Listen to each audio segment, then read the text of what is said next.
é fundamental, porque o discipulado precisa oferecer para o indivíduo que se rende a Jesus não meramente uma mensagem, mas o discipulado precisa oferecer uma cosmovisão que tem no seu centro uma notícia grandiosa. O Criador do universo esteve entre nós, e ele se chamou por Jesus, e ele se fez frágil e vulnerável, ele morreu numa cruz, mas ele ressuscitou no terceiro dia, e a sua ressurreição é a prova de que todas as coisas começaram a serem feitas novas. E agora nós, como discípulos de Jesus, somos enviados para contar essa grande notícia, mas contar essa notícia na sua totalidade, ou seja, fazendo com que homens e mulheres entendam o que é o mundo, o que é a vida e qual é o propósito da vida, à luz dessa notícia. O Criador do universo esteve entre nós. Eu não sei se você consegue me enxergar em tela cheia, mas eu queria compartilhar com vocês, eu queria ler com vocês esse texto que se encontra em 2 Timóteo, capítulo 3, verso 16 e 17, toda escritura é inspirada por Deus e útil para o ensino, para a repreensão, para a correção e para a instrução na justiça, para que o homem de Deus seja apto e plenamente preparado para toda boa obra. Aí eu propositalmente coloquei cores diferentes aí nas palavras, para que você possa enxergar uma coisa muito importante diante desse desafio que nós temos no dia de hoje, que é refletir sobre discipulado cristão. Primeiro, toda a Escritura, ou seja, o nosso conteúdo não é um conteúdo pessoal, não é filosofia de vida, não é opinião pessoal, mas o que nós devemos oferecer para todo homem e mulher é o que a Escritura Sagrada nos diz, porque ela é inspirada, mas perceba a segunda palavra em negrito, ela não apenas é inspirada, mas ela é útil. A primeira palavra, inspirada, diz respeito à autoridade das Escrituras. A segunda palavra, útil, diz respeito à relevância das Escrituras. E, em seguida, o apóstolo Paulo usa 4 substantivos, que no grego, na verdade, está na forma do particípio, para o ensino, repreensão, correção e para a instrução na justiça. Nesse tempo curto que eu tenho, eu não consigo fazer uma exegese mais profunda, mas eu quero provocar vocês a estudarem esses substantivos, porque o que Paulo faz aqui, ele usa 2 substantivos para apontar para a necessidade de nós informarmos e corrigirmos pensamentos, mas ele usa outros 2 substantivos para falar sobre a importância da gente formar atitudes e repreender pessoas e exercitar pessoas a terem novas atitudes diante do que elas têm recebido de informação. E a minha grande preocupação quando nós falamos de discipulado cristão no nosso contexto brasileiro, e que para mim envolve também todo o ensino que é feito de púlpito, todo o ensino que é feito numa escola bíblica dominical, eu tenho ficado altamente preocupado com o fato de que nós estamos vivendo um momento onde existe informação em excesso.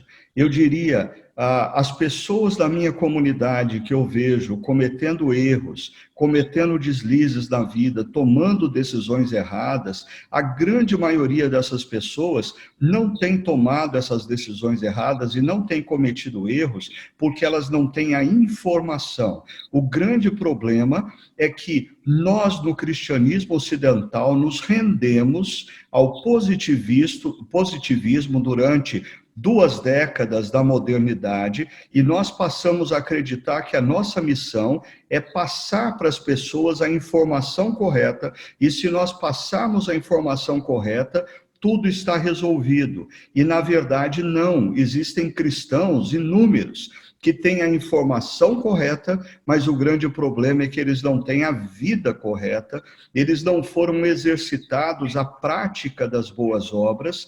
E só retornando aqui ao texto que nós estávamos vendo, observe em laranja, para que o homem de Deus seja.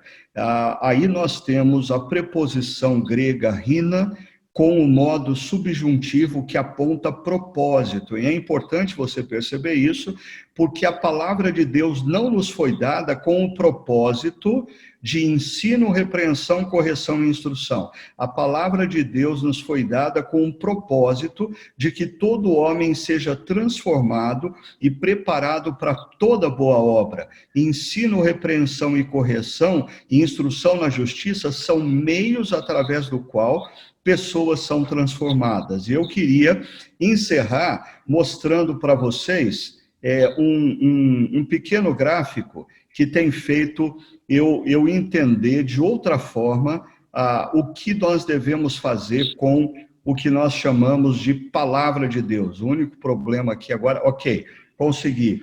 Veja só, nós temos a informação de um lado e a transformação do outro. E a gente tem uma grande montanha entre a informação e a transformação. A maioria dos mestres no mundo ocidental se contentam em oferecer um conteúdo onde eles são ouvidos, as pessoas ponderam e reconhecem o valor do que eles falam. Às vezes, eu, como pregador, fico feliz quando as pessoas me escutam, ponderam quando eu for do que eu falo e reconhecem o valor. O problema é que existe um gap entre elas reconhecerem o valor e elas passarem a praticar o que foi ensinado. E, consequentemente, esse gap só pode ser superado se nós desafiarmos pessoas à reconstrução de hábitos. E aqueles 4 substantivos que Paulo usa, 2 deles têm a ver com a mente, 2 deles têm a ver com a prática da vida, o exercício da vida. Em outras palavras, nós precisamos não apenas mostrar para as pessoas que o que a palavra nos apresenta é a verdade, mas nós precisamos ensinar essas pessoas a aplicarem e praticarem a palavra de Deus nas suas vidas, consequentemente, integrando os valores, integrando a informação nos hábitos, gerando transformação. E para que ninguém tenha dúvida, achando que isso é algum gráfico ou modelo de filosofia positiva, onde tudo depende do indivíduo, ou uma psicologia comportamental com valores cristãos, eu diria, em tudo isso, o Espírito Santo de Deus está agindo. O Espírito Santo de Deus nos conduz para ensinar e as pessoas ouvirem, ponderarem, reconhecerem o valor, mas o meu ponto aqui, assim eu estou encerrando, é que nós, como discipuladores, precisamos aceitar o desafio nesse contexto que nós estamos vivendo, depois de 2 séculos de positivismo e modernidade, e admitir o problema de que o fato das pessoas pensarem corretamente não tem mudado a vida dessas pessoas, e nós temos que aceitar o desafio de não apenas informar corretamente, mas aplicar corretamente a palavra de Deus na vida das pessoas e estimulá-las à transformação de vidas. Que vocês, meus queridos irmãos e irmãs, sejam grandemente usados no nosso contexto brasileiro para um movimento que venha não meramente informar o povo evangélico brasileiro acerca das verdades teológicas que a Bíblia contém, mas que vocês sejam usados para transformar vidas no contexto que nós vivemos e essas vidas transformar a nossa sociedade, a nossa realidade. Que Deus abençoe grandemente cada um de vocês, suas famílias e ministérios.